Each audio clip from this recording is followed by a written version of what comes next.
What's good, y'all? Welcome to Outside the Clutch. I hope you're having a great night. I'm freaking here with my dude, Reggie Johnson, tonight. It's going to be a great time. I think we're going to have a lot of laughs, some learning. It's just going to be a great experience overall. I'm super excited to bring him to you. He's been around the industry for a long, long time. He's just been around exotics for a long time. I think it's going to be a freaking fantastic show. I'm going to call it right now. Great start to the new year. I think this is going to be the show that everyone's going to want to watch. Let's jump into it. I can't wait for this. There's going to be some really good stuff. Let's jump into the people that are here. People coming to show love to Reggie. Leviathan Snakes, Snakes in the Fat Man fam. Keys, what's good, man? What's good? Glad to see you here. River Rat Reptiles. Not first, but you're still here, and that's what's important. Quentin Holiday. The king has arrived. I like that. I like that. Will's hella heat. He's going to bed, but he was here. Showing love. Mindy, that's fam. Hey, if y'all know, put some love up for Little Otto. I love that dude. Can't wait to see him. We're going to try to make it out and see him this year. Smoky Mountain Balls. What's up, Bree? How you doing? Welcome to the show. Let's see. Cuddle time. Melinda, how you doing? How you doing? Tom and Mindy in. It's going to be a fun family night. Yeah. Speaking of family, Ryan and Erica are like my family. I'm all about upping it and husbandry and making us better in the industry, and you need the right equipment to do that, y'all. Here at Outside the Clutch, we're honored to be sponsored by VivTech. Are you ready for innovation? Tired of the same boring product that's been used for 30 years? Ready to give your reptiles and amphibians the UV they really deserve? Then look no farther than VivTech. Their 3-watt LED bulbs provide the UV rays your animals have been missing. With 3 bulbs to fit your pet's climate needs, plus a dimmable feature, it's the only bulbs we use for UV. And it's the only bulb with a 2-year warranty in the industry. Plus now you can monitor all your pet's husbandry from your phone 24/7 with their sensors, and even ship your customers' animals in their custom bags. So what are you waiting for? Go to vivtechproducts.com today, use code FCLUTCH0322 for 15% off, and provide your animals the best care they've ever had. Substrate's important. Whether you use paper, whether you use coconut, whether you use aspen, I don't care what it is, you gotta have quality stuff. Here at Outside the Clutch, Feely's Clutch, we only use one type of substrate. Are you ready for the best coconut substrate in the game? Then you gotta get ReptiChip. First off, it's America's chip because it's veteran owned. Secondly, why wouldn't you want the best cocoa chip for your animals? Go to reptichip.com, use code FEELYCHIPPIN for 10% off up to 3 breeder blocks, or your entire order of Easy Hatch trays or any Redline Science equipment on the site. Limit 1 coupon per customer.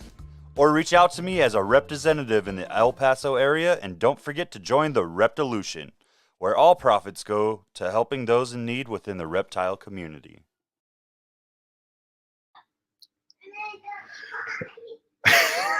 Sorry, kiddos to being kiddos. All right, finally, Show Me Snake shows.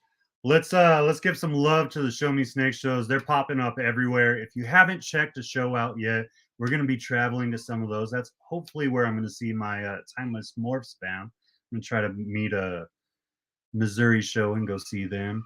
I hope y'all check out a freaking Show Me Snake show. They're freaking amazing. It's a great family setting. It lets you see a wide variety that you may not always see at regular shows. Sometimes when you go to a show, all you see is ball pythons. And I'm not knocking on that. I breed ball pythons. I love ball pythons. But sometimes you just need to see a variety, and you're guaranteed to see a variety there. Now, without further ado, we actually put this interview off for a week because of some stuff going on in his life, and I think I've made him wait back there. Like, he's getting fidgety. That introvert going out. I can see it. We're going to bring Reggie on, and we're going to get some love to my dude, Mr. Reggie Johnson of Reggie's Urban Jungle. How's it going? What's good, my man? Not much. Appreciate you having me on. Absolutely, brother. Absolutely. It's long overdue.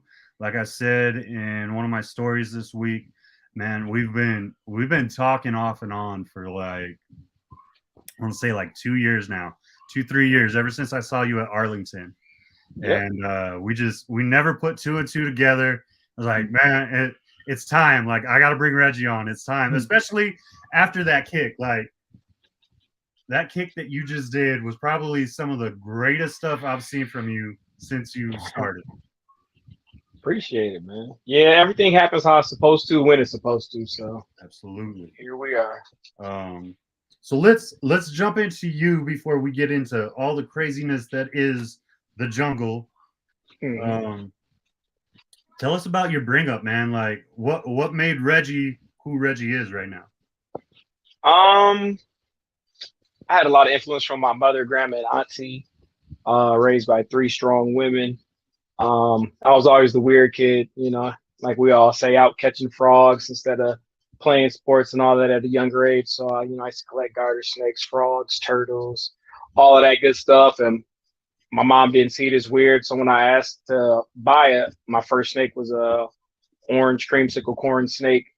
She let me get it, taught me how to take care of it, the little mini frozen pinky mice and, bedding. And back then it was heat rocks, the heat stones, Dang. which we know we know not to do today. But, I was really excited. It gave me a sense of responsibility and I wanted to keep learning and learning. And then I was trying to sneak garter snakes in and I was going to garage sales, collecting all the aquariums I could for $2, $3 and just, catching them, studying them overnight, releasing them the next day. And it just grew from there. I used to lose a snake in the house. My mom would scream at the top of her lungs at 3 o'clock in the morning because the snake was sitting in the middle of the hallway or in the bathtub. And even though that happened, 10, 15 times, she never took the animals away or said I couldn't get any. So she really let the passion of animals breathe life into me. My grandma would buy me rabbits and let me take in stray cats and everything of that nature. So I had a really supportive upbringing with the animals, no matter what it was: cats, dogs, rabbits, guinea pigs, snakes, frogs, turtles, aquariums with fish and everything. So my support system, my mother, grandma, and auntie, they really never told me no. So it thrived from there. Okay, man. That's awesome. That's so like I remember I let one snake get out as a kid, right? And I got told by my mamas because we both mama's boys, so I Absolutely. have that feeling there, man. Like Hmm. there's just a connection with that. I got told by my mamas the next time your snake gets out, you ain't gonna have a snake again. My mom threatened it, but she never really followed through because she know it Right, was right. something I liked. Me having ADHD, for me to focus on something with a passion, to take that away would be detrimental. So she let that fire grow, and I appreciate her for that. That's freaking awesome, man. Let's talk about that. Like you said that you and your mom are like this, as little boys should be with their mom. What Hmm. was like kind of the some of the inspiration that she gave you when you told her, "Hey, I want to go into exotics. Like this is what I want to do." At a young age, she used to have, aquariums and fish and stuff. So I Right. kind of transitioned from the fish to the snakes and reptiles. Had an iguana named Iggy. We hand built an enclosure, 6 foot by 4 foot by 2 foot. Had the two opening doors. So work ethic, built, projects together, just quality family time, honestly. And animals brought us together outside of sports and, going camping in Cedar Point and all that. But it was something we could do together for 30, 40 minutes every day. We had to clean, we had to feed. We could laugh and joke about stuff like the snakes in the hallway or, why people are afraid of snakes and all of that. So it just brought a sense of family and community. And I got that from her. And never be afraid to chase your dreams, no matter if it's something that culturally people think you should or shouldn't do. If it's something you like, something you love, go for it. You know what I'm saying? Grow it. You may continue with it and you may grow out of it, but the fact that you have the opportunity to try, experience, learn, gather information, figure out what you do like, don't like, I got that from her. So I'm not afraid to try anything because of the opportunities I was given as a child from my mother, grandma, and And I'm a preface all three because they all played a major role in my upbringing. They're all my best, they were all my first best friends. They all supported me through thick and thin. They gave me the utmost confidence to do everything that I wanted to do, whether it was a good idea. Like, don't jump off the second story house. Oh, if you're gonna do But it, if learn you how to. do, Right. If you do, make sure you bend your knees and roll. And luckily, little boy, being a little boy, I didn't break too many bones, but they allowed me to not be afraid to do things. I had to learn learn the hard way. And they say a hard A makes a soft, so I don't want to cuss on the family show. But I was able to learn through my experiences, and they let me do that. So I appreciate them for that. okay. So you went through that, and you came up through high school. You went to college, and you went as an athlete. College basketball. Say that again. I'm sorry. College basketball. College basketball. So there's a difference between just like that high school level and that college level that a lot of people don't get. You had the opportunity to experience that. And it's not just like the fast pace or like that change in speed, but it's overall discipline, determination. Absolutely. And it's a change in lifestyle. Yeah. What was the mentality that you took into that, and then you had to then transfer, because every little aspect you've pulled through in your life, right? And that's made you who you are now. So we're trying to piece together Reggie before we jump into the craziness that we've all come to love. So a lot of people don't know, one of the main reasons I went to college was to play athletics. Otherwise, I went to trade school, electrician, plumber, XYZ, because as much as I preach education, it's difficult for me to learn, I'm dyslexic, ADHD, so I've overcome all those obstacles, and school really wasn't fun, but sports and animals gave me enough drive to be successful enough, because as you know, if you don't have a certain GPA, then you can't play sports. If I didn't have a certain GPA, I couldn't go out and catch the frogs and the snakes. I couldn't go to the zoo. I couldn't do what I wanted to do. So that gave me a level of determination and motivation to succeed at something I wasn't good at. And it transitioned over into college, because in college, there's no one waking you up. You have to pay. Well, I was on scholarships, but for the most part, other people are spending their money for you to go to class, uniforms, food. So you have to succeed. You have to keep a certain level of commitment and standard for these people who are funding your education. Right. So that happened, and sports. So now I'm a full-time athlete. A lot of people don't know they enroll you. Did you start under scholarship, or did you start as a walk-on? So I started as a walk-on. So funny story. My first year of basketball, I actually got kicked off the team because there were two Reggie Johnsons. The coach was a-hole. The other Reggie Johnson did something. He was like, well, I don't know which one it is, so you guys are both gone, right? So then I went to another school. I walked on. I got a roster spot. There were 17 of us. By the semester break, 9 people failed off. So we only had 8 people left on the roster. And then after that, I earned my scholarship in the middle of my middle of my first year, second semester. And then I became a captain the next year. I played at Jackson College for 2 years. And then I earned a scholarship to Loras University in Sylvania, Ohio, to finish out my athletic and academic career in early childhood education. So I started off getting kicked off, walked on, captain, scholarship. So, and then I had the 2 free years to the local community college, So I've never paid for school, and I'm grateful for that. But my hard work did allow me the opportunity after my first 2 years, because I actually got my scholarship working out with one of my teammates. He was the #1 scorer in the country, Nick Minerath. He played for the Cavs. He's over in Dubai playing currently right now. But somebody was there looking at him, and I was helping him with his workout. And they were like, he's 6'9", so, he's dunking everything. At the time, I was only 6'1". So everything he did, I did. And they were like, wow, this little guy's kind of athletic. You know, he has good energy. He has good positive attitude. And at the time, the school didn't know that my friend had already committed somewhere. So Okay. he didn't want to disrespect them and, you know, don't come. So he still worked out, but he didn't go. And when he said he wasn't interested, they contacted me. It's like, hey, we like what we saw. We'd like to offer you a scholarship. And, you know, the rest is history. I went to my visit, enrolled for classes, and, you know, finished out my education and athletic career at Lord's University. So an opportunity that I didn't see because I was going to go somewhere else. But, you know, this opportunity came and everything that's supposed to be will be. And if you put yourself in places, people will find you. Absolutely. Absolutely. I love that.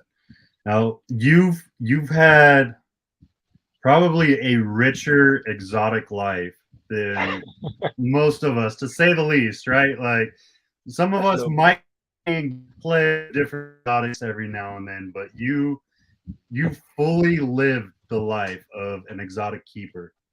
Absolutely. Please go. How did hold on. How did you sorry. Oh, Baby girl just broke in. How did you that threw me off. How did you come to work for Joe Exotic, and like what initially brought that about? So I want to say in like 2010, I had just graduated from Lord's University, finished up my basketball, my last year of college basketball, and I was joking with a friend. We had just got done playing pickup ball, and I was like, "Man, I want a tiger," you know, just joking. And he was like, "Black people can't do that." And then I was like, "Huh?" He's like, "Yeah, you know, that's not what y'all do." So then I first thing, you know, me being told I can't do something, now I have to do it. It's just the tourist in As me, it right? should be. So then I Googled, you know, big cats, how to own a big cat, yada, yada, yada. I came across the FCF, the Feline Conservation Federation. I saw that they were hosting an event down in Orlando, Florida. And I registered. I signed up for some classes. They were certifying people or letting you take classes to get certified in dangerous animal handling and big cat husbandry. Flew down there with my cousin for the weekend. So it was kind of a mini vacation dual thing. Took the courses or the classes, passed the courses 100%, scored the highest that they've had in like the last 10 years on it or something of that nature. Man. That's awesome. And then I was like, well, you know, could be something I want to do because I'm meeting people who live the life I'm trying to obtain. And as I'm talking to them, I'm like, you know what, I might want to do this. And then a few people that I was there with, they was like, well, Joe Exotic, Doc Antel, and Carol Baskins, they're all looking for a new manager or, you know, someone to manage a key keeper or key holder for their park. So I talked to all of them. Carol doesn't pay her employees. She's all nonprofit. Doc Antel, how you did those. Yeah, Doc Antel down in North Carolina at the Tigers Reservation. You got to be a vegetarian. I don't even eat fruits or vegetables, so that was a no-go. And then I talked to Joe, and he was like, I just need you to be honest, hardworking, and dedicated to the craft. And I was like, that's cool. And then at the time, his boyfriend was from a city that's 15 minutes away from me here in Michigan. So I was talking to him, and he's like, yeah, I've been down here for 3 years. You know, it's not bad. Boom, boom, boom. It's fun, X, Y, Z. And I was like, you know what? Let me give it a go. If I don't like it, I can leave. If I do, I can stay. So 2 days later, I bought a plane ticket down to Wynnewood, Oklahoma, and didn't look back. How'd the ladies that brought you up in life feel when you said, hey, I'm leaving home and I'm going down to Oklahoma with like these crazy people to work with tigers? Well, so I didn't know, like before the documentary came out, nobody really knew. Like he was the Tiger King, but nobody knew to what extent. So I just thought it was an opportunity. Like, okay, he has 2 husbands. He's a country singer. He's a musician. He's just talented, right? So I didn't think much of it, but you know, when I got down there, lived it, it was awesome. But they were at first they thought it was a joke. They're like, you know, you know, because I'm a jokester with the family, and they thought I was paying her. I was like, nah, I bought my ticket. I'm ready to leave. I don't have no responsibilities. I'm done with school. No kids at the time. You know, I was making my own money, but didn't have a lease, you know, on an apartment or anything. So I was free to move as I wanted. And I was like, this is a good opportunity to go be cultured somewhere else, explore the world, try something that I've always dreamt of. How, you know, it doesn't get much higher than training tigers. So they were very supportive. When I went down there, they were in immediate contact, you know, sending me care packages, XYZ, looking up the closest barber shop or grocery, you know, all of that. Being moms, That's you know, awesome. mom, No, grandma, that's freaking auntie. awesome. That's Absolutely. So, yeah. you know, they were very supportive. And, you know, this is back when the first iPad came out. It didn't have a camera, but so a couple months later, the second gen came out. I traded my first one for the new one, so I would video chat a little bit and send them pictures, and you know, they were there through the whole process. So they gave me Oh, yeah. motivation to, you know, keep going strong and chase my dreams. That's awesome, bro. So what was it like? Like getting down there, it's got to be culture shock. Like Absolutely. not necessarily like just Oh, it is. well, it is from Michigan to Oklahoma. I'm not gonna lie about Absolutely. that. But Absolutely. like from going from the city in the Hmm. area that you live in to like wide open Oklahoma with a crazy group of people Hmm. doing outlandish things. Let's be honest. Some of it you hinted at. Well, I ain't gonna bring all that up, but you know what I mean. Like, Hmm. what was the culture shock like? And then when you came in, you said you were a key holder, so you had a good majority of the part that you had to take Absolutely. care of. So what was kind of like some of the things that you had to deal with, or like stories that just really stick out in your mind from that experience? My so I want to say that it was a culture shock, but my upbringing was to respect people how you want to be respected. So even though one of my coworkers was from Ecuador, the other one had a eighth grade education, the other one was a country bumpkin, the other one I was the first black person they saw. It didn't matter. We all treated each other with respect, and if you respect me, I respect you. There's no reason why we can't get along, right? 100. So made friends immediately. If I'm be working with them, I want the environment to be comfortable. So, you know, learning about each other. But the main thing was I got there, it was 115 degrees. And it's a dry heat. So I'm coming from 115 in Florida. That's my first time being in Florida. That's a moist 115, right? So I'm dripping in sweat. I can feel the humidity. I get down there, I'm sweating, but it ain't no sweat. You know, it's just hot. Like it's hot in the oven, ain't no moisture. Yeah. So and I'm from Michigan, so we got snow 7 months out the year.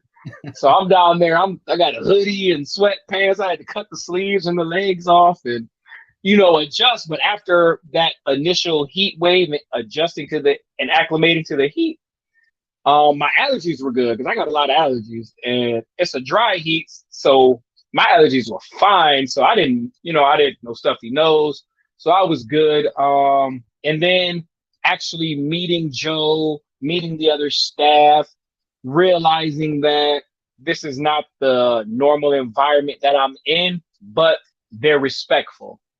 So again, like I said, you respect me, I respect you. They treated me like family. So I'll never have anything bad to say about Joe. I'll never have anything bad to say about any of my coworkers because they accepted me for who I am. I was the only black person for like 50 miles. Our closest neighbor was 4 miles away. We went the first night there, they took me to a rodeo. We're all the outcasts there because we worked for Joe. I didn't know his reputation at the time, but back then there were a lot of homophobic people, but I didn't care. He treated me right. So, oh, you're with him. He got a boyfriend. He got a husband. He's a magician. Blah blah blah. He treats me like a person. He's allowing me to live my dream job, and he gave me an opportunity. This man has done nothing wrong to me. His preferences don't bother me. If he's happy, I'm happy, right? So we get to a rodeo. Everyone's staring at us. Only black guy at the rodeo. They're doing the little bull ride and they point me out. They're like, hey, Snoop Dogg. Snoop Dogg, come down. And that's when Soldier Boy, Superman was hot. So obviously they're picking fun at me. They're like, crank that Soldier Boy, do it, Snoop, do it. So after that, we leave. We had a good time, and they started calling me Snooper Hollywood. So that was my nickname for the duration down there, and it was just a good time. After that, I was like, because they were laughing and joking with me, even though everybody was looking at us with mean mugs and all that. They didn't let it bother them. So I was like, if they're not worried, why should I be? You know, we're happy. We're doing what we love, X, Y, Z. So outside opinions really don't matter. So after that, I was very comfortable working on the park. I had supervision over 2,500 different animals, over 500 different species. I had a staff of 10. So it was just a very comfortable environment for me. You know, playing athletics, you got to know how to lead a team. You got to know how to be a team player. You got to know when to step back. You got to know when to step up. You got to know when to listen, you know. So it was a very good setting for me. And I do think college athletics taught me that. So I think I was ready for the moment. And then I was just overly excited. Like, I never thought I would be here playing with tigers, bears, monkeys, camels, you know, even little things like we had coatimundis and lavender skunks and albino raccoons, like everything from raccoons to chimpanzees, I had to physically, emotionally interact with. And it's something that I thought you had to have a degree in X, Y, Z and go through blah, blah, blah. And you don't. But the experience itself was phenomenal, and it's shaped me to who I am. I wouldn't be Reggie's Urban Jungle if I didn't work for the Tiger. What was your favorite animal? Like, so I have a everyone tiger. gets attached. Absolutely. I got a tiger named Lefty. The first tour on the park. So a lot of people don't know tigers can't purr, so they chuff. They blow air through their lip, and that's their way of showing them being comfortable, showing affection. And that was the first tiger to chuff at me. His name is Lefty because he was in with some ligers. He got into a scuffle. Something happened to his back leg, so he has a limp on the left. So every time I'd walk past, he would chuff, come up to the fence. You never pet through the fence. You know, they teach you these rules real quick. I didn't even actually go into an enclosure with my first animal for 6 months. I had to learn the mannerisms. I had to learn which animals temper, good days, bad days, husbandry, how to clean them. Can't go in by yourself. Got to have bear spray. Got to have a taser. Got to have a gun just in case. Never go alone. So before I was even able to actually interact with Lefty, I had to learn him throughout the cage. It's kind of like long distance dating, right? Right. You got to learn the person. You're forced to learn them, and it's not just a physical attraction, right? So I had to learn all my animals through their enclosures.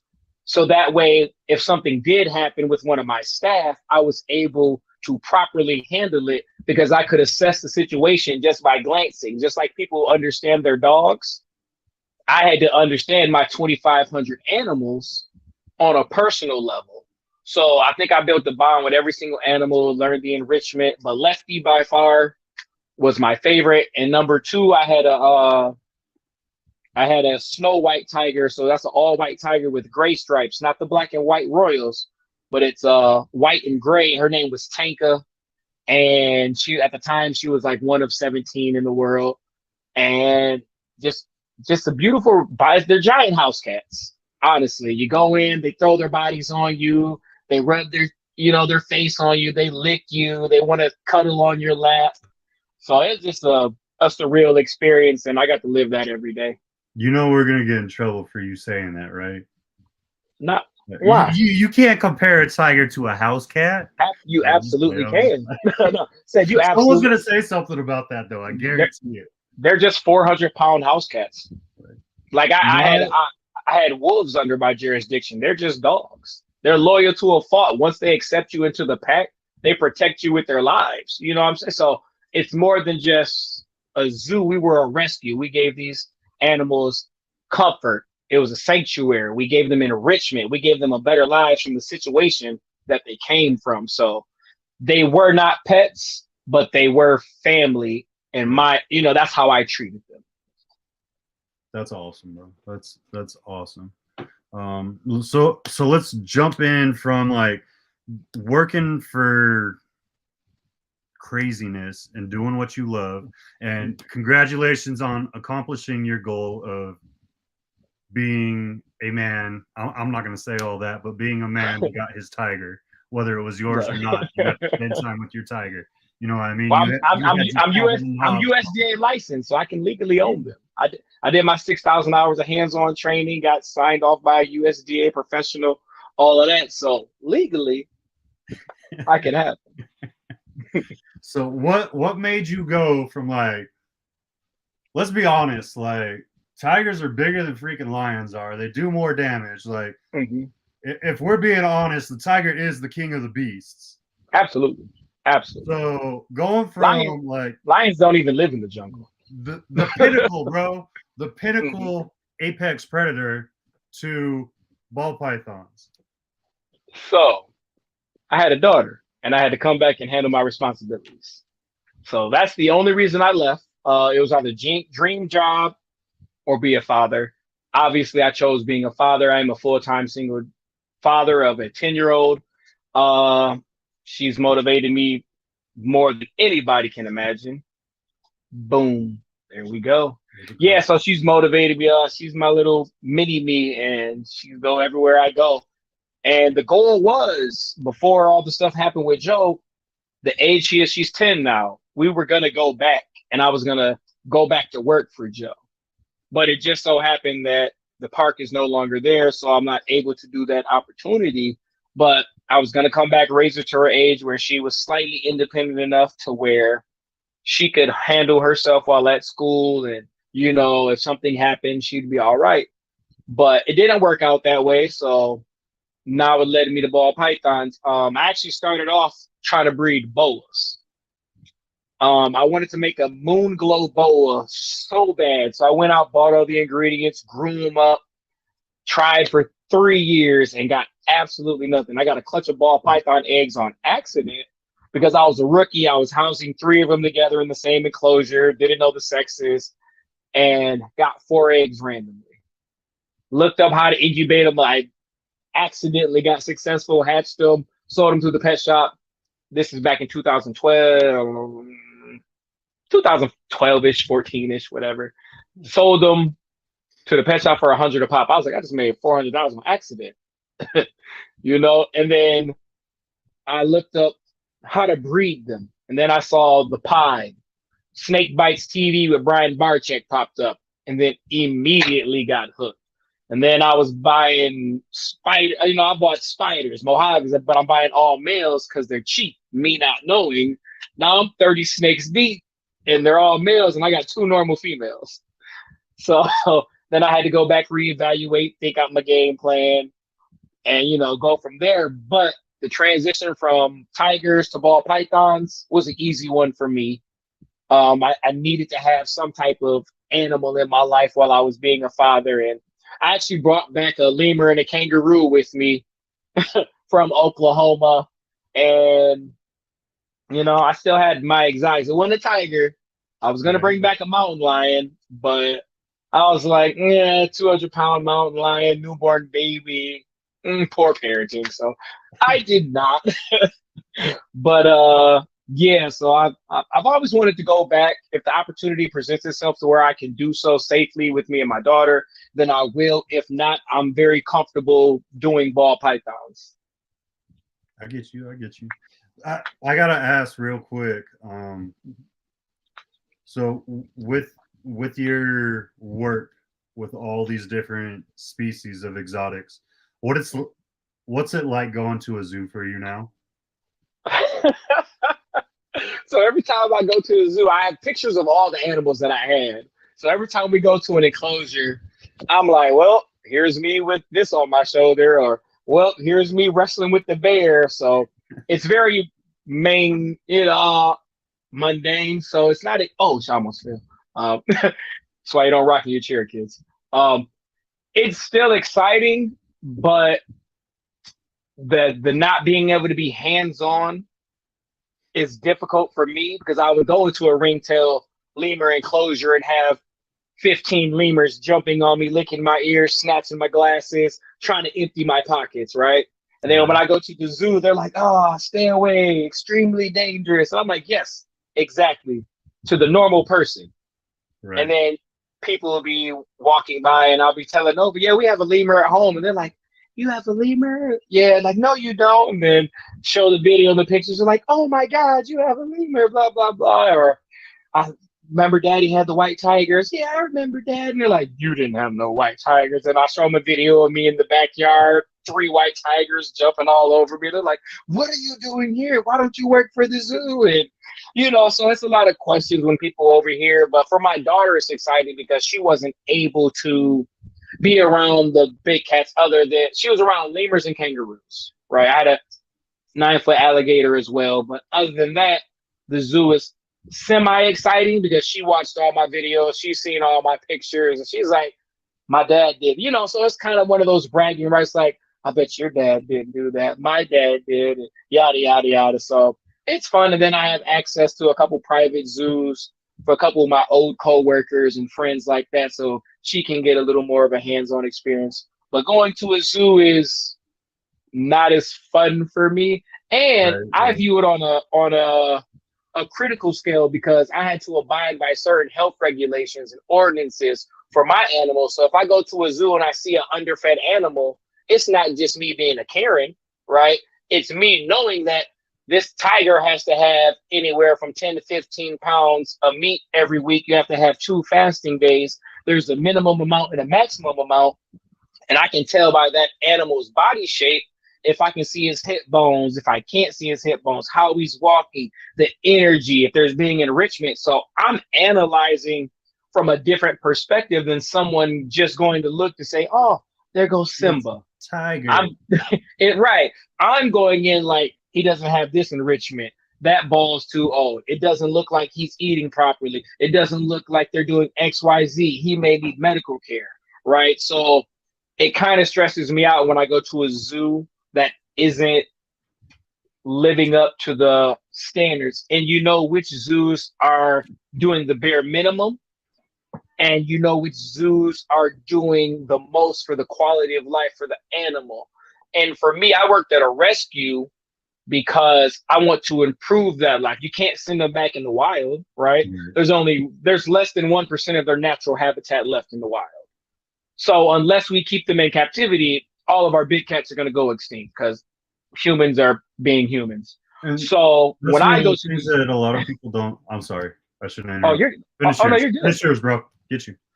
No, I was going to say a lot of people don't know that 10, 15 years, we're going to lose all the, and we'll just put them in the wild. Where? Because if we do, then they're crossing with people, right? And now they're getting killed in the wild. So people may not agree with them being in captivity, but we took away their natural home. So unless we want them to go extinct, we have to captively keep them to ensure the species that we've destroyed, as we've done hundreds and thousands of other species in the past. So that's what I was gonna say. Is like, if you look at it too, is like these, as much as there's still a wild animal, and as much as there's still a possibility of something, or them being used to a certain person, right? Or even the smell of everyone in the park. They could be used to being around people, but therein lies the problem once you try to put them back into a wild setting, because they're going to search for people, because for so long that has been their food source. That has been essentially everything for that animal. Absolutely. They rely on people, and even though they may have been brought up in captivity, they are still a wild animal. I don't go into Baloo. He was my 2,000-pound grizzly bear that I looked over. I never went into his enclosure thinking he's never going to hurt me. He's never going to attack.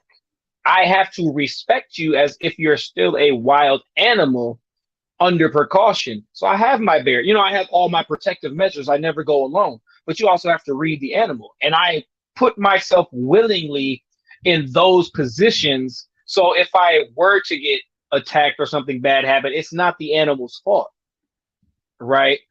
I willingly put myself in those positions to take care of those animals because they're not in the wild. They are in a captive setting. And since they are in a captive setting, it was my job to bring them the best quality of life. So I was willing to risk my life to make sure they had the best quality of life.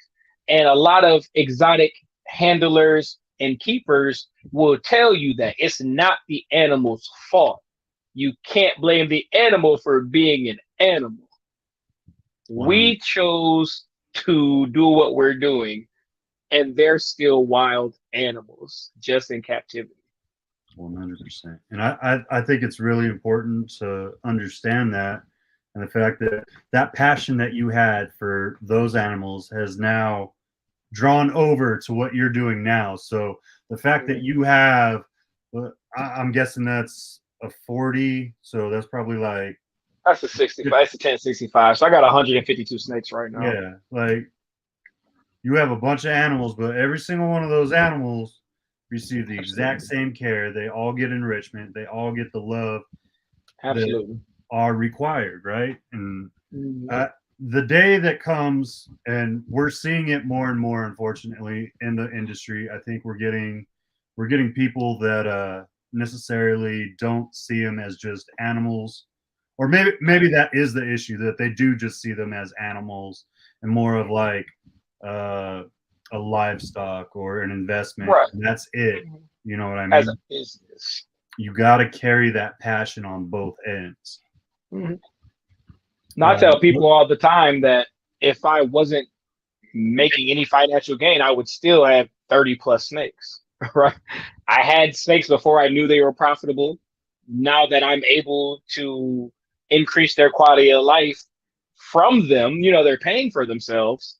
It just makes it that much better. But if the markets were completely crashed and, you know, boom, boom, boom, I would still, market's not going to crash, by the way, but I would still have double-digit snakes. I may not have 150, but I'm still going to have a snake rack full of snakes that I can go in every day, look at the beautiful animals in there, hold them for a little bit, you know, even though, you know, they really don't care to be held, but you got to look them over for infections and, you know, all of this, the care that you can see with the naked eye.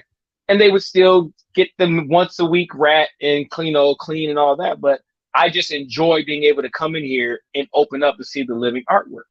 So it's not about the money. And once it becomes about the money, the quality of life for the animal dwindles. And then you're not even going to make the money because they're not getting the care that they needed in the first place to be in a position to reproduce, to give you what you're looking for. Amen. That's what I'm talking about. So let's jump into the jungle, bro. What are some of the projects that you're really built up on, you're hyped about this year, and like the projects that really helped you over almost 10 years now, right? Yeah, so I've revamped my collection like 3 or 4 times. So the last time I revamped it was about 5 years ago. And I bought a $200 Desert Ghost male proven breeder maybe 4 years ago. And I ran him to everything. I think his first year for me, he sired 11 clutches. So double head DG pies, DG clowns, DG ultra males, you know, making DGAs and all the normals to look at. I got 65 normals behind me right now. Upset. No, but I did that looking into the future. So now all of those females are up to size. So now this year I'll be, like last year I luckily made a DG clown, but I'll be making DG pies. I'll be making combo DG ultra males, working towards DGA Xanthic clown, you know, all of those. But that $200 male laid the foundation for all of this. So DG is definitely heavy here at Reggie's Urban Jungle. I love ultra male, tri-stripe. I got a chance at visual monsoons this year. Tri-stripe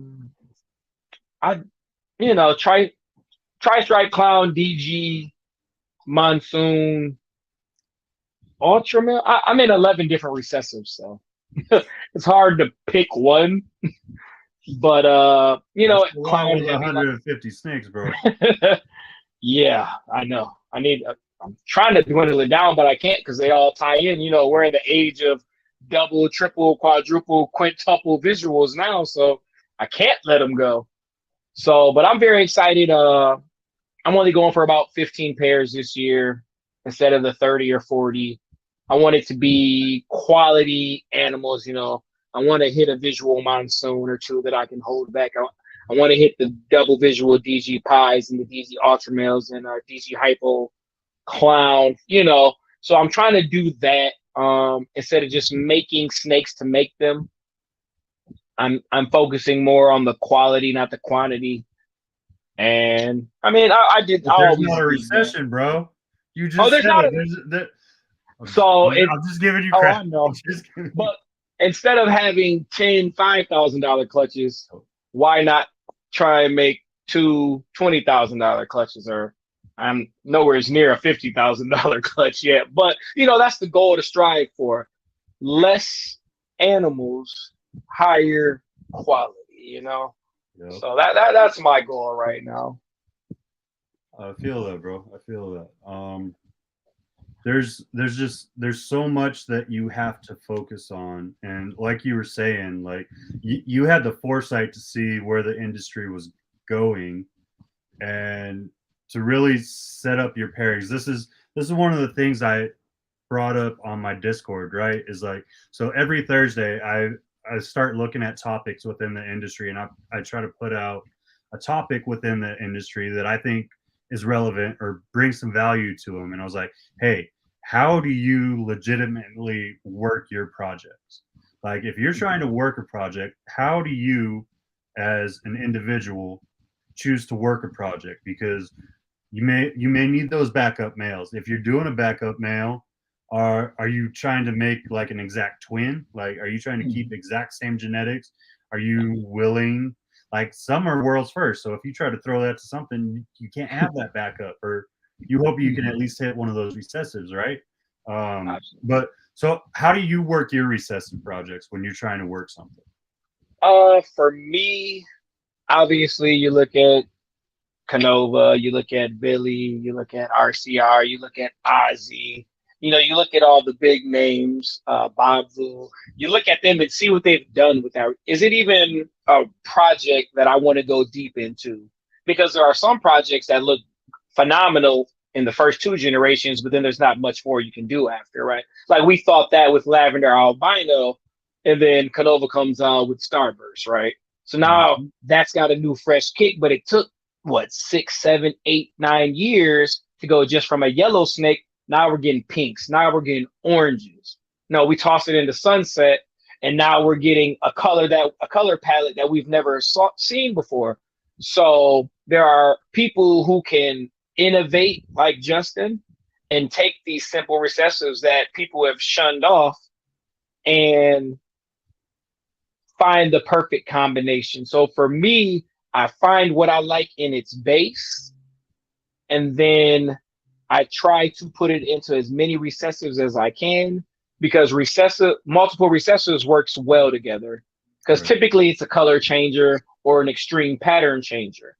So an inchy clown looks nothing like a regular inchy, right? So it gives it those dramatic. So I just try to get a male, and first you put him in clown. If he's not a desert ghost, then you put him into DG, you put him into pied, you put him into hypo. Those are the base four. And then if I'm feeling froggy, I put it into albino, right? If I'm feeling super froggy, I sneak it into axanthic. And then, depending on what it is, I hit it with the ultra male. So I start off with my first four, the first four most popular, and the females. I'm a female hoarder. You can't succeed in a project if you don't have the head females, right? So you make the females first. If it's an exclusive and you're not going to be able to find the male somewhere else from that clutch for the future project, then you keep them. If not, you sell the males, you pick up one in 2 years, a year or two, when the females are up the size close to being ready. But that's how I run mine, and I try to keep a 1.3 or a 1.4, or if possible, a 2.6, depending on the project. Like what do we got? Triple head. That's crazy, bro. Clown pie genetic stripes. That's just for a simple, like shooting for just a simple one outcome. You're keeping a Yeah, absolutely. Because you have to increase your odds, right? right, I'm right. not saying I'm going for all four females are going to give me double visuals. I may just get a visual 66% hit. Now we have testing. Now I'm increasing my odds. Now I can test them. Now I have that visual male that's hit. And the females that are already breeding size will be ready next year. Now I can sell all the rest of them. I have my male or two.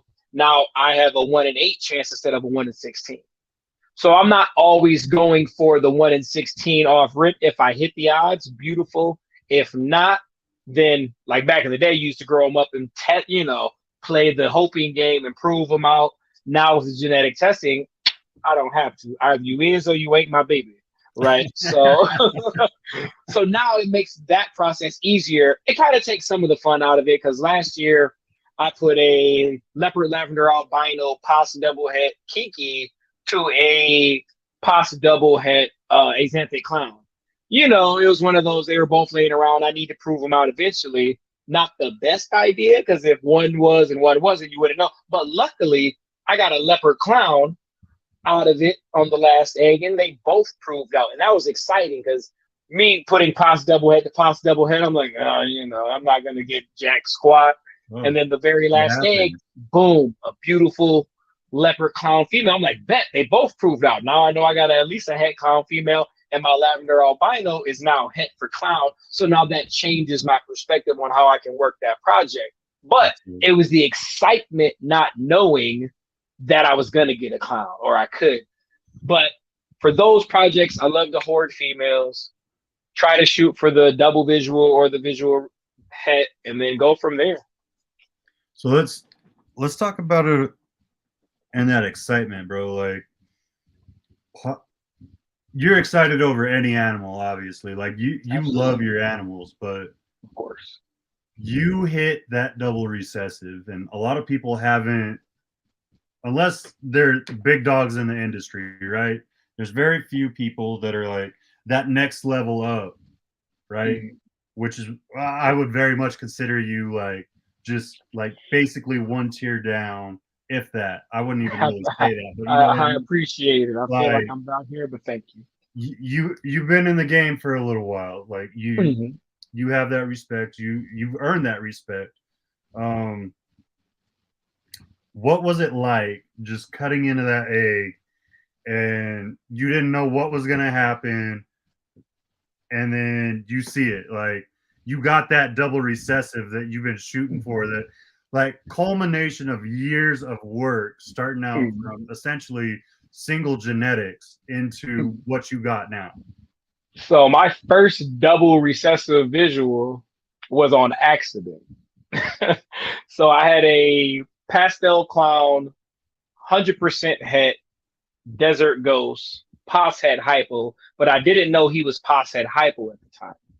And then I had a pastel 100% het desert ghost, pos het clown. Didn't know she was pos het hypo at the time. Pair them up. I was just going for pastel DG's het clowns. First egg I cut, boom, it's a clown. Oh crap. Okay, she proved out clown. Awesome. Next one, hypo pastel. Maybe it's just cloudy, it's still in the egg. It can't be a hypo. Next egg, pastel clown. Next egg, pastel clown. Next egg, super pastel, hypo clown. So I'm like, oh, are they gonna prove out desert ghost? Last egg, pastel DG clown. And I'm like, it can't be. It's still in the egg. I gotta be patient. Don't want to get overly excited. Then they come out. I'm like, all right, they haven't shed yet. Maybe it's just the goo, it's still an egg. They hit that first shed, bro. And I saw that I hit a DG, because I got the pastel clown and a pastel DG clown. Clear difference. But I didn't want to psych myself. Maybe this is a real quality pastel clown, and I'm just excited for nothing. And then I confirmed with a few of the people who have produced them on the regular, and they said, yeah, you got a pastel. Now, what about this one? Now, is this just a super pastel clown, or is it super pastel hypo clown? Now, that's a killer candy clown. I was on accident. on accident. Then, had the hypo head clown, and oh my god, it was elated. I probably post my DG clown female like 15 times in a week. And I know As you people were getting tired of people were getting tired of, but I was like, bro, you don't understand. $200 female, $500 male. I just hit a DG. Like, I was gonna try and make this project for the next 3 years, and I hit it on accident. Well, you couldn't tell me nothing. Couldn't tell me nothing. It was probably best, and then she'll be ready to breed at the end of this year. So pastel DG clown, 66% posset hypo female. So That's huge, bro. that's probably the best feeling I've had in this industry. And whether she proves out, like, let's just doesn't be matter. honest with how popular hypo is. One, it's a gold mine. Absolutely. And I hate to say that about an animal, but that's a gold mine. Two, you have the genetic testing more than likely by the end of this year with hypo. Absolutely. So you're going to be able to send that in, and you're going to know without a doubt if she's you going. have a double. She's going to hypo something. That's crazy, bro. And if she is 100% hypo, she's going right into the hypo sunset project. So I'm ready. Even if she's not hypo, she's still going into the hypo sunset project. I'm either gonna make hypo triple hets or I'm making quad hets. But there you go. Yes, sir. So what's one of those special animals within yours? Like, not just talking about genetics, like you said, you've revamped a couple of times now, but just like when you were at the park, there was a special group of animals. What's the one that you walk to in your room and say hi to before all the others, and like go over there and be like, hey, just to let you know, you're my favorite. Man. And I just got him this year. And I'm probably gonna get bit. So if I scream, don't laugh. I ain't got time to get bit right now. But it is my sunset boy I got from Bob Vu. That's gorgeous. So this guy, I've been dreaming and wishing and saving for about 5 years for a visual sunset, and I'm far from wealthy and had to wait for them prices to come down. But luckily, I was allowed an opportunity to do a few joint projects with Bob Vu. We did 3 joint projects, and the animals that came from them, he needed more than I did. So he replaced a couple of those with that wrong way. No, it's right there. With that guy, and I had to make sure I was pointing the right way. With the sunset and another animal. So it allowed me to get into a few projects that I wasn't in prior. And he also was able to increase his projects. So it was a win-win situation for everybody. So I have a lot of het sunset stuff, and I was going to try and make my own, and I'm still trying to, but this just puts me a few years ahead because he'll be ready to breed hopefully by this winter, and I'll be able to skip the process of hatching one this year and then waiting another year to grow them up. So now I can toss them in with some DGs and make the double hets like I did with my Desert Ghost male. Now he's going to be the new version of him. Not 10 females his first year, obviously, but now I have those double visual females that I can put them to make triple hets and, pos quad hets and all that. So that's one of the animals. And let's see. I got this little guy that I produced. I'm probably going to get bit, but oh well. And he's nothing crazy or anything, but this is probably can't see him, but this is a coral glow red stripe GHI yellow belly female maker male, and his colors are amazing. I saw Billy had one when I went to visit him, and his had special in it.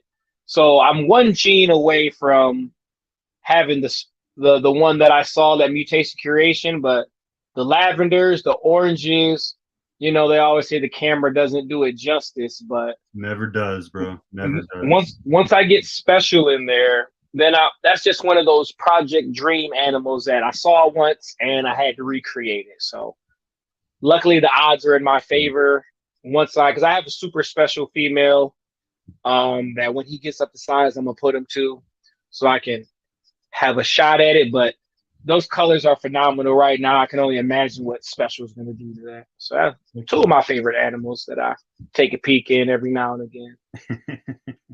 As you should. So let's talk about the character that's kind of come out of you recently, right? We are both alumni of the 15 Minutes of Lame, different seasons, but we both went through the ringer. We dealt with it. It was a great opportunity for you to show the world who Reggie is outside of what we know, right? Absolutely. What was some of the pros of that, and what's some of the things that you love that you had the ability to show the world that they didn't necessarily know about you? So as my shirt says, I'm extremely introverted, but a lot of people don't know that when they meet me at shows. When it comes to animals, I can talk for days. But with my family, I'm very goofy. I'm outgoing. I play around. I joke around a lot. I'm the life of the party. I will always try to keep everybody in a good mood. And that's important to me. And I don't show that side to a lot of people because honestly, it's not for everyone. I'm close-knit with my family. I stay reserved. So when we're talking animals, we talk animals. But I felt that in order for the reptile hobby to get a grasp of who I really am, it was something that I needed to show them. And a lot my closer friends in the hobby can attest that I'm just a giant goofball. I love having fun. I love making everybody laugh. And so I got to show that a little bit with these skits for the contest. And shout out to Leviathan Reptiles for winning it. Shout out to Jana and, everybody, great competitor. Everybody for the 15 minutes run. It was a phenomenal contest. I'm blessed to be, had an opportunity. I think everybody still won, even though you didn't get lame. I didn't get lame of the year. People who would have never seen me otherwise had an opportunity, and it brought me closer together with people that I do talk to on a regular basis. They didn't know I was that goofy, or, they didn't know I had a range of comedy skills, or even, bring out a little sex appeal every now and again, So I'm not gonna lie, bro. That's what finally got me to reach out. I was like, all right, we got snakes in common. We got a lot of stuff in common, but it was just like, it was one of those things, right? And then seeing you finally let loose, because I ain't gonna lie, like I don't like people. Oh no, bro! I promise you, I don't like people. As bad as it sounds, I don't like. That brought us that much closer. I don't like people. Yeah, but I have great people skills. I was so comfortable after just watching you be goofy and like let yourself out that I was like, man, it's time. Like it truly is time for me to connect with Reggie. Like I've been wanting to, because like I said, 2-3 years ago, we talked about it. Like we literally said, hey man, we got to do something at some point. But I despise people, and until I feel you, absolutely. I promise you. But a lot of people don't realize that, or they realize, but it's not something we think of. We have outside lives other than reptiles, right? So I may be Reggie's Urban Jungle, but I'm also dad. I'm also a son. I'm also a boy, and I have to maintain those different personalities. And it was just so happened that this contest allowed people to see another side of Reggie other than just snakes, other than just working for the Tiger King, other than just being, a former college athlete. Those are the main things that I'm known for. I can be very goofy. I was also a former educator, so I'm very intelligent. I'm not just some giant dude who give me snakes, so I can hold an articulate conversation. And it's only so much you can get from a podcast. So these skits for Snakes and the Fat Man, shout out to Chris Eaton for letting me be on there. I'm goofy as hell. I'm a class clown. I was a class clown, but that's important to me, and it's not for everyone can't get that energy because I cherish it, you know? So for me to do that and allow the reptile hobby into who I really am was a big step for me because, like you said, I don't like people. And during that contest, a lot of people hit you up, you know, outside of your normal crew. So, and again, I don't have an issue talking to people about snakes, helping out, you know, giving advice, answering questions, X, Y, and Z. But it was a great opportunity for me to get out of character, you know, my ball python character. And I did think it opened up people's eyes that I'm just a normal person too, right? I'm just like you. I want to have a good time. I just want to be respected, breed snakes, and enjoy life. So I think that's what the contest did. And a couple of those videos, whether they be risque or over the top and funny, I think it brought people in to say, hey, Reggie's just a normal guy. Yes, sir. So I got to bring it up, man. Like, whether it's a sweatsuit, whether it's a jumpsuit, tracksuit, whatever you want to call it, you got that swag. And you got it down. And you're probably the only person I know that don't. This is going to sound bad. You're the only person I know that don't wear the same thing twice. I try to make it a point. What brought that up? Like, what brought the idea of, hey, like, let me take my swag all out on each show. Like, let me just peacock a little bit, so to speak. You know what I mean? Right. And let me show off a little bit. Let me show them true colors. Just a little bit. So contrary to my RUJ gear, I'm really not big into fashion. Only have 4 pairs of shoes. Most of the time I'm in my gray and black RUJ sweats at home. That's what I'm most comfortable in. But no, for me, I'm taller than most people.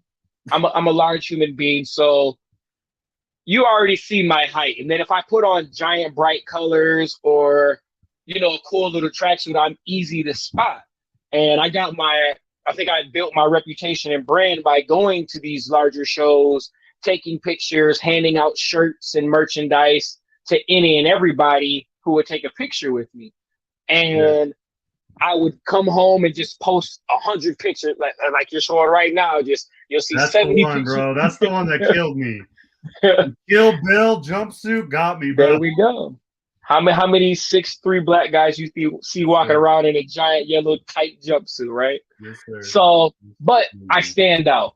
And then now that I have somewhat of a name for myself, it's easier for people who want to meet me. Like I wanted to meet people I looked up to back in the day. It's easier for them to find because anyone can get lost in a Tinley crowd, at an Arlington crowd, right? So I try to stand out and make it easy for people to approach me, even though I'm introverted.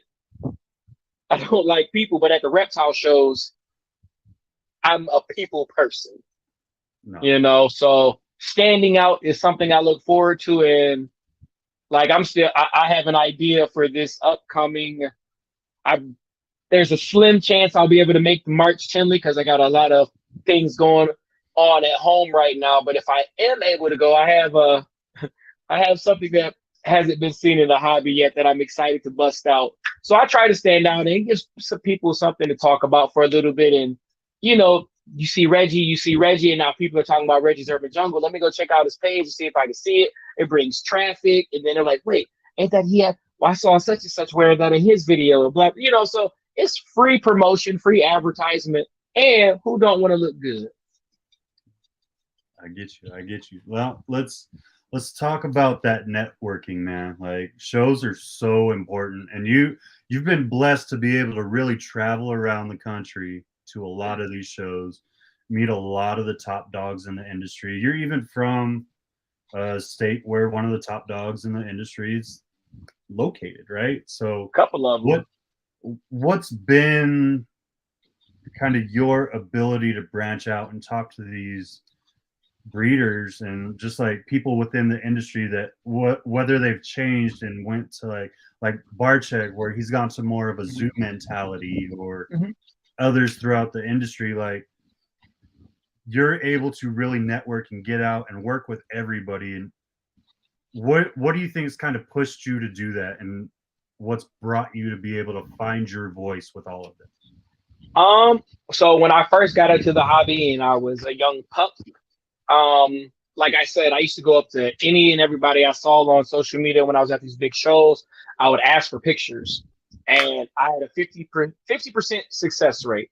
Half the people would say yes, half the people would say no. And at first I took it personal, like, why not? So I never wanted anybody else to feel like that. So now I take pictures of people, but when I meet someone, it's not business. Hey, how you doing? How's your family doing? You know, how are you doing today? How are you mentally, right? So like I 90, or I can't say 90, but I'm sure a lot of people when they talk to Justin, they're like, oh, what about this snake? What about that snake? Justin is a person outside of his snakes. He's a family man. He's a religious man. He likes cars, all of that. So a lot of people dive straight into the snakes, which is good. We have that in common. That's the initial common denominator, but there's more to people. So I try to talk to people outside of just animals. I treat them like a human being. And I talk about that in all my podcasts. I treat people how I want to be treated, right? I know you know me because of my snakes, but I'm more than just my snakes. So I treat people as such. So how the kids doing?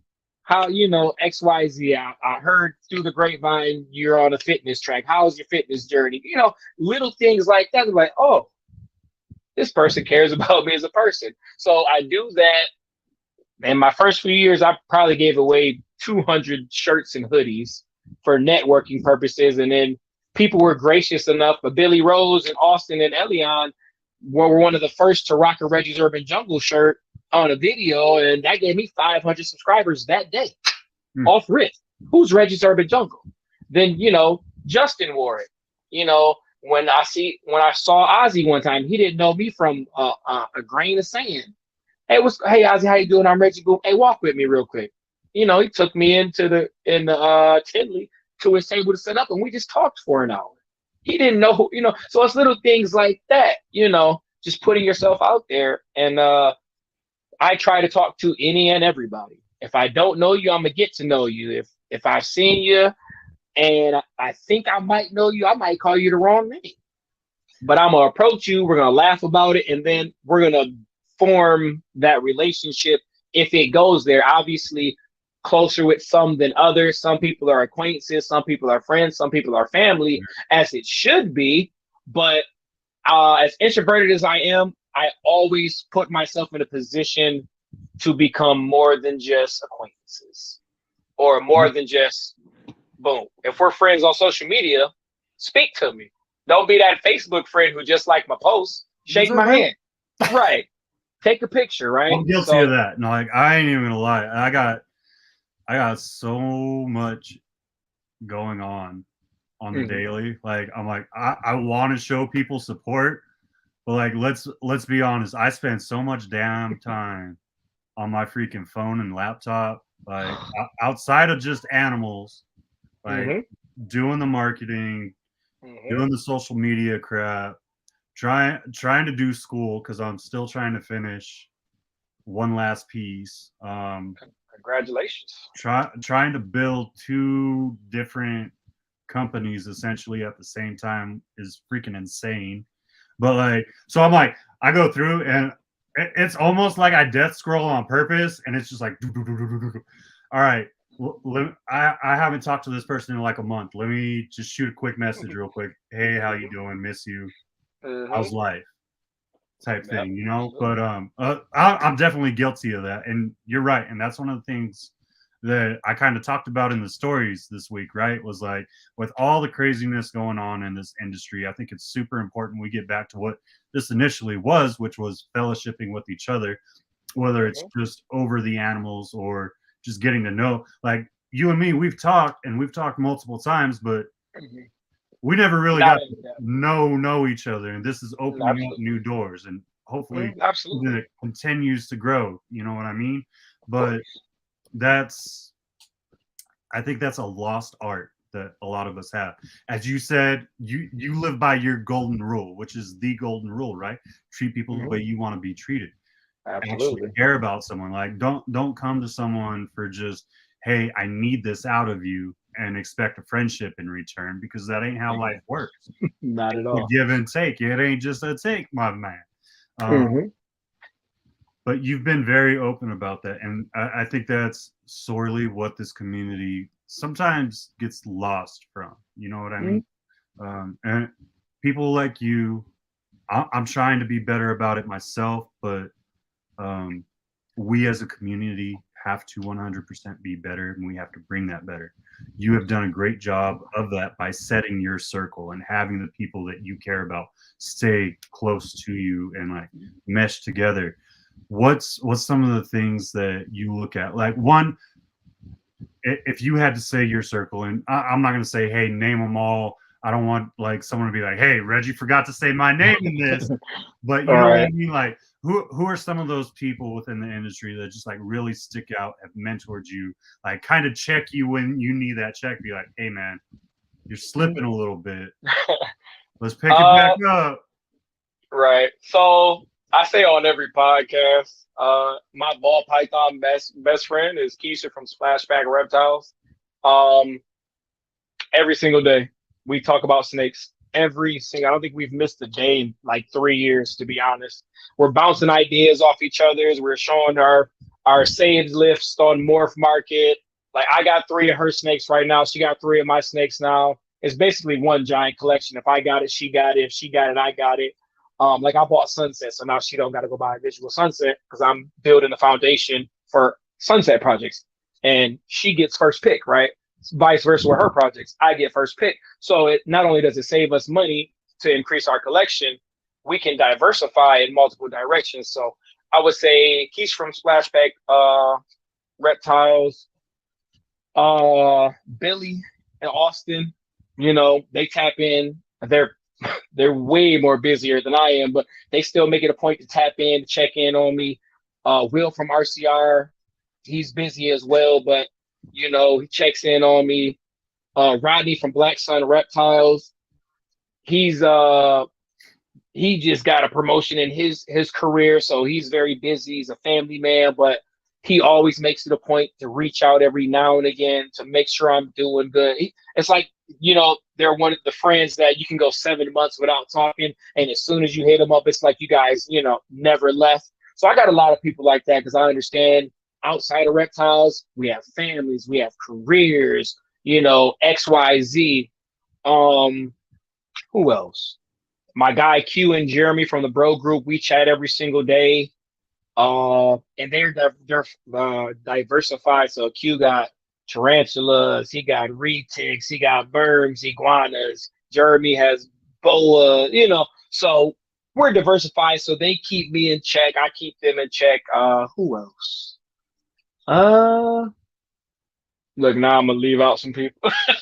But you know, I called it. Someone's gonna say something about that. My phone's blowing up right now. Like, you didn't say my name. But no, so those are, you know, the ones off top. And if I didn't name you, you know, I still love you. And, you know, I'm on the spot and we're going to chat after this anyway. But I do have a solid foundation of people at my level, below my level, and above my level. So I can help people out. I can bounce ideas off people that are on my level, and I can look up and be mentored by people that are above me. So I can see where I've been, where I'm at, and where I want to go. So I try and keep those people around me, and it may not be a daily thing, but it is a consistent thing. So I appreciate all those people. And then the new people that I'm adding, you know, I add new friends and acquaintances every single year, right? So to diversify my friendship with people from other backgrounds, cultures, ideas, help me with my projects here at Reggie's Urban Jungle. And I'm just grateful for the people that respect me, because you don't got to like me. I'm not asking for everyone to be my friend, but you do have to respect me. You know what I'm saying? You respect me, I respect you. You know, head nod, keep it pushing. Or we can sit, talk for 3 hours. It's up to you. But just as long as we respect each other, we don't got to be best friends. We don't even got to be friends. We can respect each other and not like each other. But the people that are in my friend group, I appreciate them, their family, and without the reptile hobby, I wouldn't have those bonds.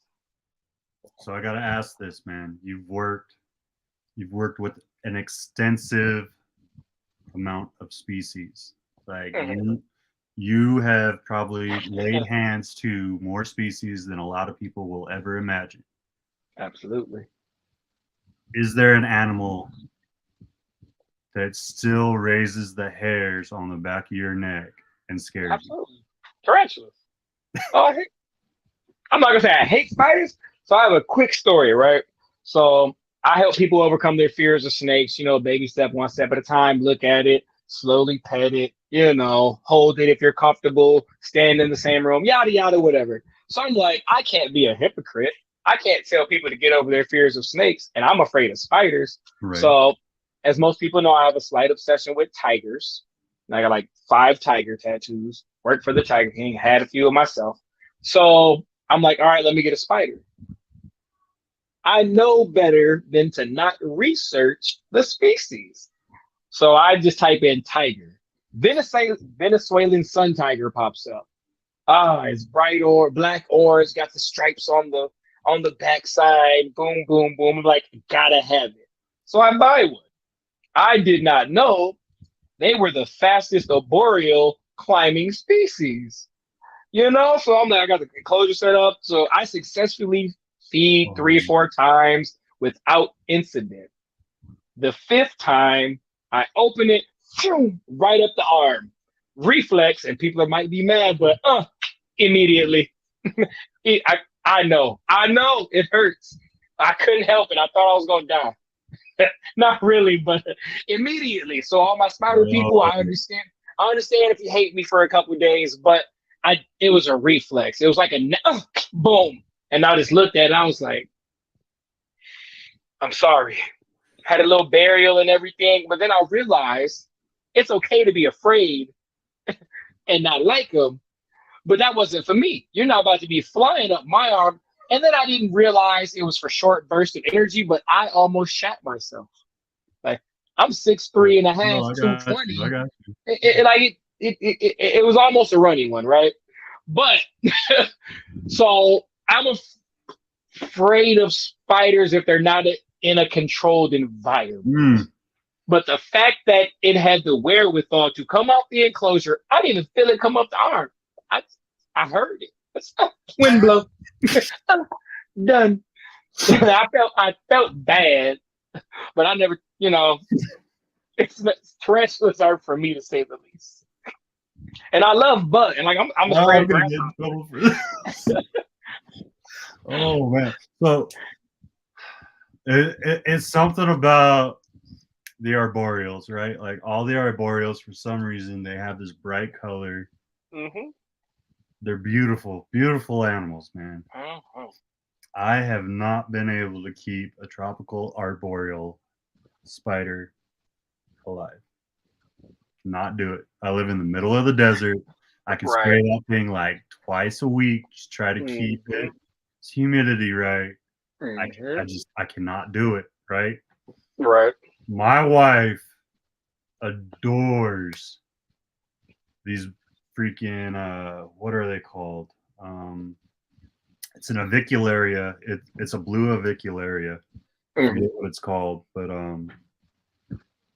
essentially it's not avicularia, which is like the red toe, but it's another version of it from I forget exactly where. Anyways, we have gone through probably 4 of these spiders, 2 of which she didn't know passed because I was helping take care of them. I was like, hey, let me replace this right quick.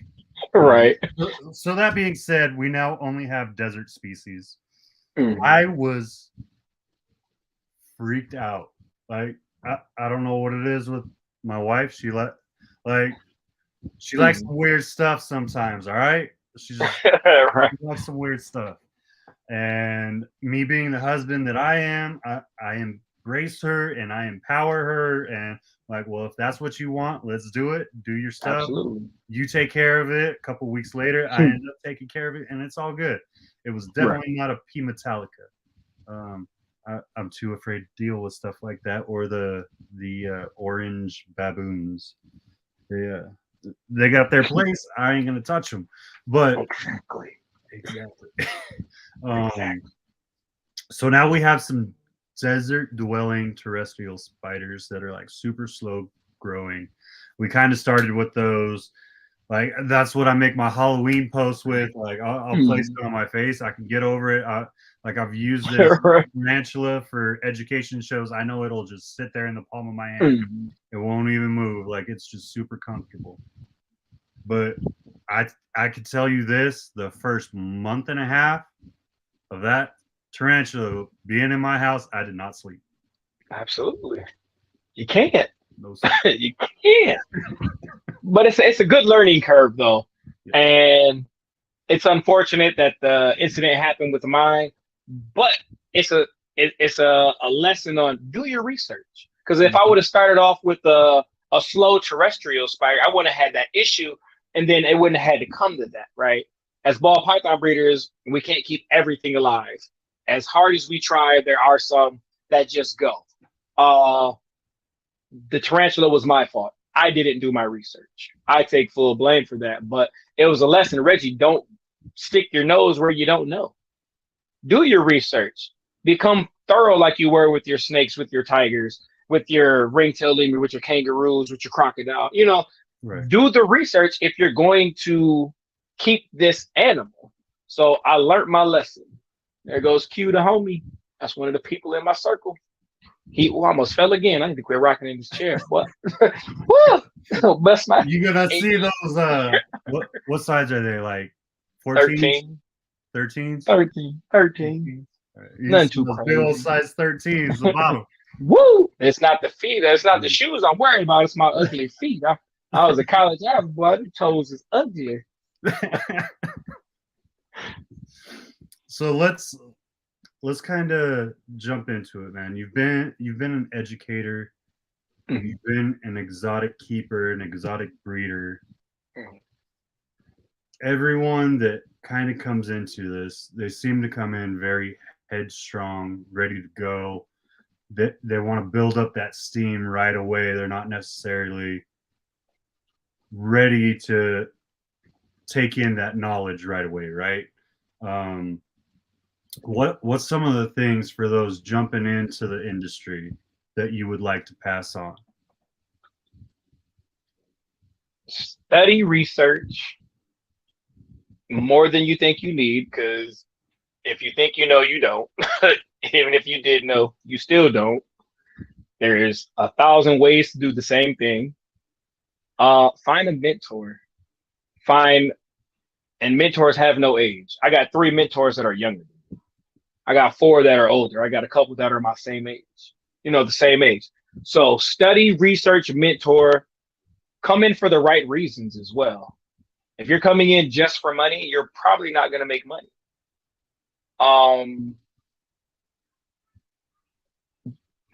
I don't want to say don't follow the trend, but breed what you like. Like a lot of people hate spiders. The ball python morph, not the actual spider. But I have 2 spiders in my collection, right? I like how spider clowns look. They're not for everyone. Not every spider has a crazy head wobble, but I like spiders. I'm not going to, flood my collection with them, but I do have a couple here and there. Bamboo. I got a leopard pinstripe bamboo head clown female. There's not much you can do with bamboo, but bamboo strong, bro. But bamboo clowns look amazing. I want a bamboo clown, so I'm working with that snake so I can get it, and then I'm gonna go on. It's one of those let me make it, then I'm gonna move on type deals. So do what you like. There are some people that think you should only work lavender albino, but if somebody likes regular albino, work with regular albino. Just don't go to lavender because everybody else is doing it. Mm-hmm. So focus on the projects you like. Or go to Monarch. Team Ultramel, baby. It is what it is. I honestly, they both have their place. No, I'm absolutely. team Ultramel right now, but I am going to get some Monarch because there are some things that Monarch can do that Ultramel can't do. And there are some things that Ultramel can do that Monarch can't do, right? Like, I don't think a Monarch Sunset is going to pop as good as a Sunset Ultramel, right? So they both hold their place depending on what, some people like Axanthic over albino. Exactly. It's Oh, a preference. We have enough morphs and combinations to where nobody got to have the same thing, right? Well, and on top of So that, like every little genetic, whether we want to think about it or not, like, and Justin's proved it time and time again, right? every The year, smallest little thing can completely change boom. the snake, regardless if you're doing the same combo. Like Mm-hmm. everyone looks at the Batman when he originally produced the Batman years ago, right? And how Mm-hmm. long has that been? To this day, it's still a trend. People are still Right. putting their spin on the Batman. I Like, can't even I can't even pick out a spot nose from a normal, right? Who would have thought a leopard boom.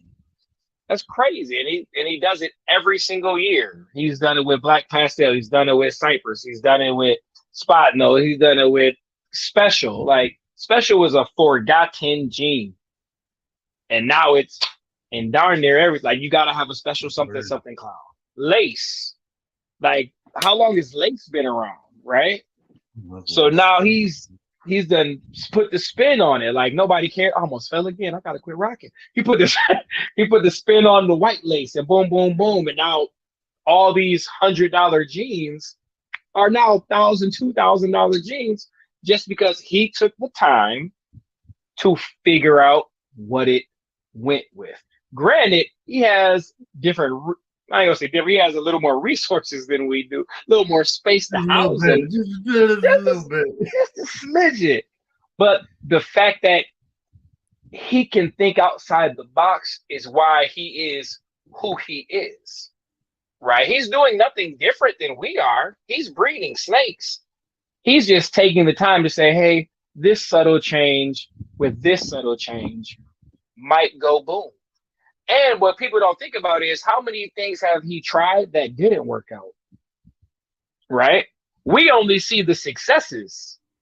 We rarely see what didn't work out. He may put a GHI with a pinstripe and yada, yada, yada, and it just looked like a GHI. You know what I'm saying? So you have to be willing to fail so you can succeed. How many failed attempts did he get to before he hit the Batman? Maybe he tried a pinstripe with a leopard clown, didn't get the same effect. Maybe he tried a spider with a leopard and clown and didn't get the same effect. And then he's like, let me try a spot nose. Boom. Now I got magic. Now I can build from this. But it took 10 different attempts to find the one. So just be yourself. I think a lot of people don't realize it, but how fast it truly compounds on itself. Like if you look at that, Justin has been hitting like mind altering stuff for what, like the last 20 years. And well, he's been in it 20 years and he's been making awesome stuff for 20 years. But let's be realistic, like the last 10 years, it's just like, so he started hitting the doubles. He hit the Dreamsicle. He hit the Batman. And then year after year after year, you see it start compounding on itself. So he already has this all in play. And let's think about like all the ugly snakes that he has. Just like 8, 9, 10 freaking gene animals probably. Absolutely. That go well with the gene that he just found, right? And then we said he's been in for what, 20 years roughly? But for the last 10 years, he spent that previous 10 building the foundation to be able to play around for the next 10 years to figure out what he like and don't like, what look good and what don't look good. So it's been an entire career, and he's not the only one. Ozzy, Billy, we're just using Cano because, the Jesus Christ, the ball pythons, But even Bob, man, like you look Bob, at Bob, yeah, the last Bob 6 years for Bob have been crazy. insane. Crazy. So it's the foundation is important to a successful structure. And like we said, they have a little more room to play than we do, but they've always thought outside the box. That's why we're not them. That's why they are where they are in the hobby. And they didn't follow X, Y, and Z, right? They didn't follow whoever they were looking up to. They may have taken inspiration, but then they got to what they needed, and then they took their own path. And then they became their own road, and now they're fucking highways. So, yeah, find a mentor, research, and play with what you like, man. Play with what you like. So everyone has that thing that kind of inspires them. For you, it's been animals for the majority of your life, or sports, or your family, right? Yep. When you're feeling, I won't even say down, but I will say like when you're feeling just that tad bit unmotivated, right? What pulls you out? My daughter, of course. Soon as I get home from work, she don't care that it's been a rough day. Hey, Dad, guess what I did at school today? Hey, can we go in the snake room and do X, Y, Z? Hey, Dad, I missed you. Can I get a hug? I haven't had a hug all day. I've been at school, So her energy, no matter how bad my day was, it doesn't matter. It really doesn't matter, because my little person sucks all the bad. All the badness is gone. And then if she's having a bad day, I can't afford to have a bad day. I got to be happy to increase her mood. So when she's around, I can't, it's physically impossible to have a bad day. I just can't. Either she's increasing my mood or I'm goofing around to increase her mood. And by the end of the day, we're both happy. So that's my motivation. It's beautiful, bro. I freaking love that. So let's kind of bring it all together. You draw your inspiration from your daughter. A lot of people draw their inspiration from you. For those that want to reach out to you or have the potential to see you, hey, what are some of the shows that you're hitting this year? And after the shows, if they're not ready to maybe travel to that show, where can they reach out to get some one-on-one Reggie time? Everything at Reggie's Urban Jungle. I have a Twitter, but I ain't been on Twitter in about 7 years. But my main social media is Instagram. Instagram, Facebook. Facebook is my personal name. I have a business page on Facebook, but I rarely ever update it or am on it. But Instagram, YouTube, Facebook, TikTok. And I'm always down to have a conversation, just hit me up, inbox me. We can chat about whatever. As much as I say I don't like people, I love everybody, my comfort zone of people is not as high as other people's, but I've never not responded to a message. I've never not took the time to talk. Some cases, video chat, some cases, phone calls, I'm always here to help. I mentor a lot of people. I'm getting mentored by a lot of people. So I just try to be what I needed for other people when I first came into the hobby. So Reggie's Urban Jungle and everything, or RUJ. Okay. And then as far as your shows this year, what's going to be the stops for Reggie? Like if we're trying to get some FaceTime with Reggie, where are we going to go? For the most part, besides this March is questionable, I'm always at Tinley. I'm a 3-hour drive away from Tinley, Illinois. So I go to March, October. I try to hit at least one of the Arlingtons. The last couple years, I haven't been able to make it due to circumstance.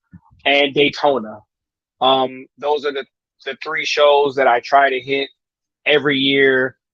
And I'm trying to get out to the West Coast, but I just bought a new car, new housing situation. So that's kind of elevated a little bit. Hopefully I have a good season this year where I can sell some stuff and be able to make it out. But you can always catch me at Tinley. Majority of the time you can catch me at Daytona and Arlington. And then again, like I'm gonna try and shoot out to the West Coast. Atlanta. I need to get down to Atlanta. I gotta, hang out with my ball python best friend down there. I'm gonna try and hit Toronto for my Canadians. That's huge. Try and hit the Toronto show. So that's the hardest show. So I've been talking to Billy off and on for years, right, about the CBRE, and I want to go so freaking bad. The issue is, and I just realized it, like I've looked in the past couple of years, that falls the same weekend as Arlington in the fall, right? Well, Arlington also falls on when I have to take my oldest son up to grandma's and my wife's side of the family for the birthday. So I got to figure out a time to make it up to Canada. So luckily for me, it's only a 4.5 hour. Right. You can't win every battle. You got to pick and choose, right? Happy wife, happy life, man. Yes, make the right choice. Yes, but no, luckily for me, Toronto, Billy, and they're only 4.5 hours away. That's a hop, skip, and a jump. And Michigan has the tunnel and the bridge, so I'm able to just drive across and continue my journey on up there. So luckily, I'm conveniently located close enough to all the show, or not all, but some of the bigger shows where I can just drive there. So that's but I'm trying to expand before COVID. I was supposed to go to Baltimore, supposed to hit Tennessee. I was supposed to go everywhere. So I'm gonna still try and make that a point. And then I normally announce the shows that I'm going to. But Tinley, you can count me in almost 100% of the time. Even if I just go for a day. I hope we're rocking in October then, bro, because that's my shoot. I'm gonna try to make the October one. And that's the best one. If you're gonna pick one, October Tinley is the mecca of in my opinion, the mecca of ball python, or not ball python, so reptile shows. Okay, bro, just say what it is. Say what it is. Tinley, a ball python show.